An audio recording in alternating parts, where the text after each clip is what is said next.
রহমানের 61তম জন্মদিনে রাঙ্গামাটি সরকারি কলেজ ছাত্রদলের খাবার বিতরণ। মেহেদী হাসানের রিপোর্টে। বিএনপির ভারপ্রাপ্ত চেয়ারম্যান তারেক রহমানের 61তম জন্মদিন উপলক্ষে রাঙ্গামাটিতে মানবিক কার্যক্রম আয়োজন করেছে রাঙ্গামাটি সরকারি কলেজ ছাত্রদল।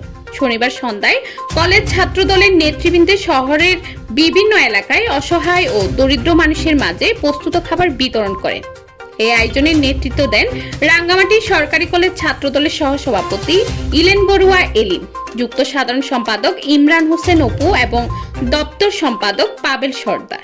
নেতারা জানান, দলের ভারপ্রাপ্ত চেয়ারম্যান তারেক রহমানের জন্মদিনকে অর্থবহ করতে তারা সাধারণ মানুষের পাশে দাঁড়ানোর উদ্যোগ নিয়েছেন।